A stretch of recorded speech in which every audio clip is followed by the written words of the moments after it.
सृष्टि हेब आउ एक लघुचाप कोमरिन अंचल पार्श्ववर्ती दक्षिण पश्चिम बंगोपसागर और तत्संलग्न श्रीलंका अंचल में लघुचाप संभावना रही जार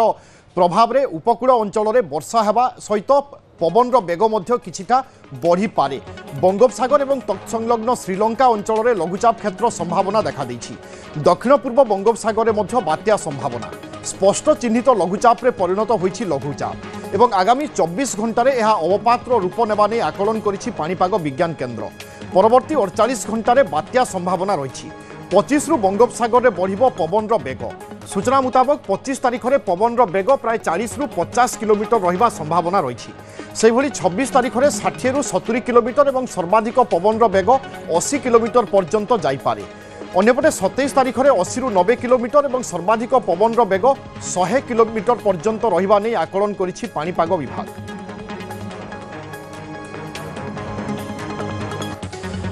सृष्टि हेब आउ एक लघुचाप कोमरिन अंचल पार्श्ववर्ती दक्षिण पश्चिम बंगोपसागर और तत्संलग्न श्रीलंका अंचल में एक लघुचाप क्षेत्र सृष्टि हेबा संभावना रही एपटे दक्षिण पूर्व बंगोपसागर में रही बात्या संभावना स्पष्ट चिन्हित लघुचाप रे परिणत होइछि लघुचाप आउ आगामी 24 घंटे यह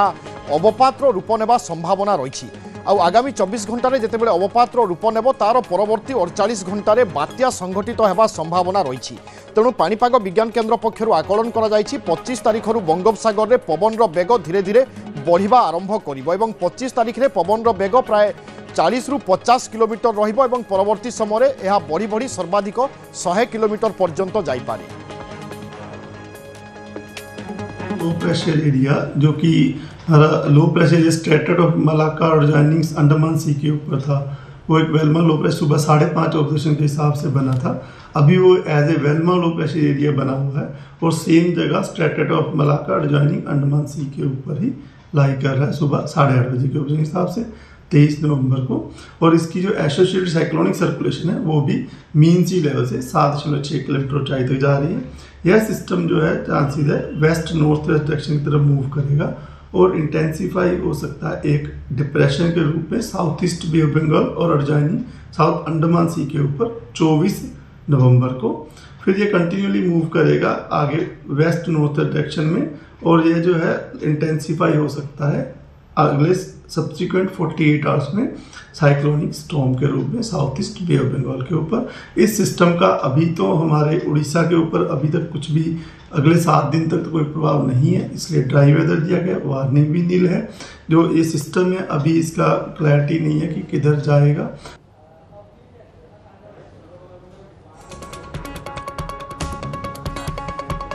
तबे वर्तमान समय स्थिति बा पाणीपाग संपर्क में विस्तृत भाव में आलोचना करबा पाणीपाग विज्ञानी डॉक्टर संदीप पट्टनायक आम सहित रहउछन्ति। डॉक्टर पट्टनायक आपको स्वागत करुच्ची। बंगोपसागर में वर्तमान कौन सबू हलचल होउची एवं यार प्रभाव को नहीं कौन सबू आकलन करा जाउची? नमस्कार। हाँ वर्तमान आम जदि बंगोपसागर को देखिए पर्टिकुलाली जदि दक्षिण बंगोपसागर को देखिए काली 3टा सर्कुलेशन थिला गोटे आमर मालाक्का स्ट्रेट ऑफ मालाक्का जोटा इंडोनेशिया मालेशिया मध्य भाग जो समुद्र सेठी गोटे थिला गोटे केंद्रीय दक्षिण बंगोपसागर गोटे थिला आउ गोटे श्रीलंका उपकूलवर्ती अंचल जोटा आमर दक्षिण पश्चिम बंगोपसागर थिला किंतु आज जदि देखिए आज मुख्यतः 2टी सर्कुलेशन सेठी अछंती गोटे हला जो श्रीलंका उपकूलवर्ती अंचल आउ गोटे हला स्ट्रेट ऑफ मलाक्का रे। यदि आपण स्ट्रेट ऑफ मलाक्कार जो सुदृश लघुचाप को टिके फोकस करिवे वर्तमान सेठी जो वायुर जो चाप अच्छी 1003 हेक्टा पास्कल अच्छी पवन बेग ऑलमोस्ट 30 रु नहीं कि 40 किलोमीटर अच्छी आउ सेठी जो विंड शियर टिके अधिका अच्छी आउ से स्थल भाग मालेशिया इंडोनेशिया स्थल भाग सहित संपूर्ण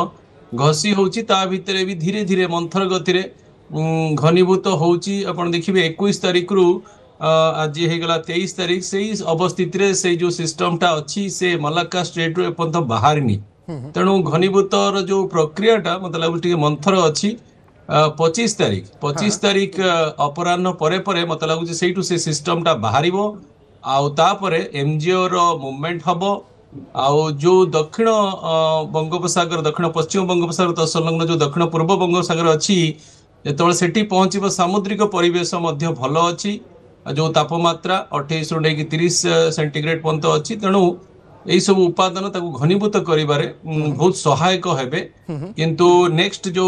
24 रु 36 घंटा अछि मते लागु टिके मंथर गति रे तार घनीभूत प्रक्रिया जारी रहिबा। सर ओडिशा परिप्रेक्षी रे एबेठु आकलन करबा संभव कि ओडिशा ऊपर कोन प्रभाव रही पारे? ना एबेठु तो आकलन करबा कष्टकर मते मु कहबी संभव पर नुहे। ओडिशा कहंतु आंध्र कहंतु उत्तर तमिलनाडु अप टू पश्चिम बंग ए सब रिस्क जोन रहउचंती किंतु जदि आपण मॉडल प्रोजेक्शन माने सब टिके देखिबे आ ताकू टिके एनालिसिस करिवे अधिकांश मॉडल आपनकर ओडिशा आंध्र रीजन रे तांकर सिस्टम को आणुचंती तेणु वर्तमान प्रभावटा कहि हबनी किंतु ओडिशा आंध्र रे रहुची विपदटा सिस्टमटा टिके जतबेले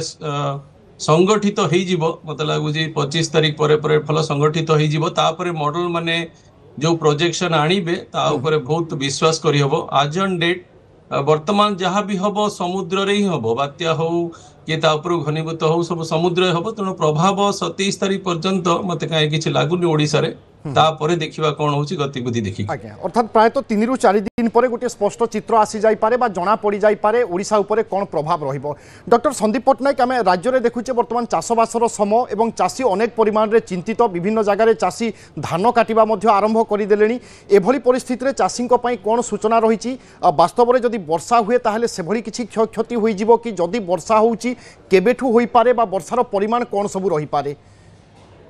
हाँ से जो प्रश्न आप पचार ओडिशार प्रभावटा केतबेले आपण जानिबे जेतबेले से अवपात क्षेत्र हो जिवो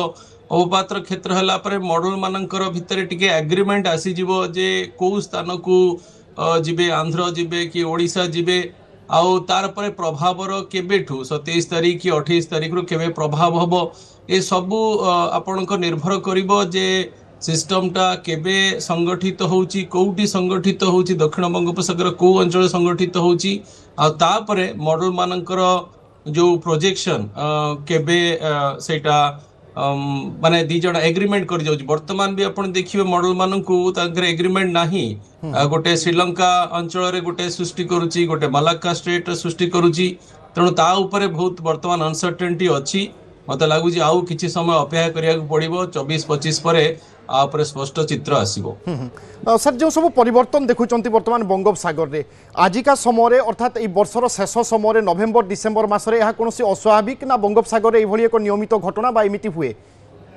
देखो ये दुटा जिनस अक्टोबर नवेम्बर सब बेले बंगोपसागर सक्रिय रहे आपण जदि क्लाइमेटोलॉजिकली देखिबे हमर गोटे बात्या सीजन होची अक्टोबर मास और नवेम्बर मास किंतु आपण जदि ए वर्ष को टिके परिलक्षित देखिबे ए वर्ष बंगोपसागर सुपर एक्टिव अच्छी आपण जो मनसून कहतु मनसून पर बारंबार लघुचाप क्षेत्र आसवा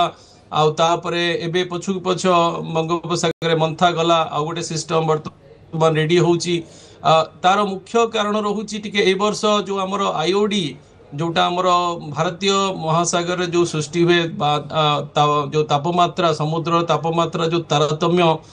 नेगेटिव फेज रे अच्छे नेगेटिव फेज माने से इंडोनेशिया पानीटा टिके गरम रहे आ ता सहित प्रशांत महासागर वर्तमान भी माइल्डली लानिना कंडीशन अच्छी जोटा दक्षिण जोटा उत्तर पश्चिम प्रशांत महासागर टिके अधिका वार्म कंडीशन रखे देखिए प्रशांत महासागर रे बोधे ई सीजन रे दीटा खंडे सुपर टाइफून हो सारे तेणु ये जो परिस्थितिटा टिके अधिका एक्टिवेट करके रखुची बंगोपसागर को किंतु आपण जदि सेटा को तुलनात्मक भाव देखिबे जे हमर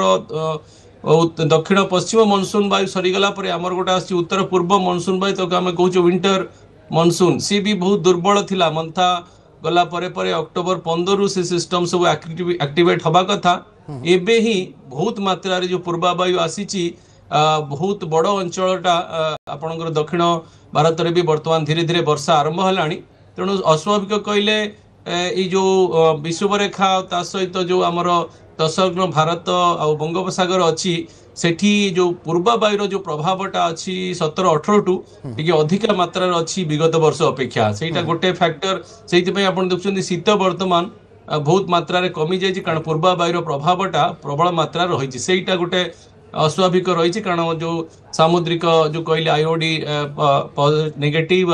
इलिनो लानिना कंडीशन टिके अधिका मात्रा रे एई सब परिस्थिति को अधिका करूची बंगोपसागर नहले अक्टोबर नवेम्बर हमर सब बेले एगोटे साधारण कथा आज्ञा ता सत्वे आमको अपेक्षा करबा पई पड़िबो आपण जेमिति कहउथिले प्रायतः 3-4 दिन पर सब किछि स्पष्ट होई जिवो तेनु ता पूर्वरु चासी माने जे रहिचंती सेमाने मध्य छानिया हेबार आवश्यकता नुहे पाणीपाग विज्ञानी हंतु बा पाणीपाग विज्ञान केन्द्रर सूचना को अनुध्यान करंतु सेमाने कोन कहउचंती सेही सूचना आधार रे चासी आगामी पंथा अवलंबन करंतु आमे ए आशा करूचे बहुत बहुत धन्यवाद डॉक्टर संदीप।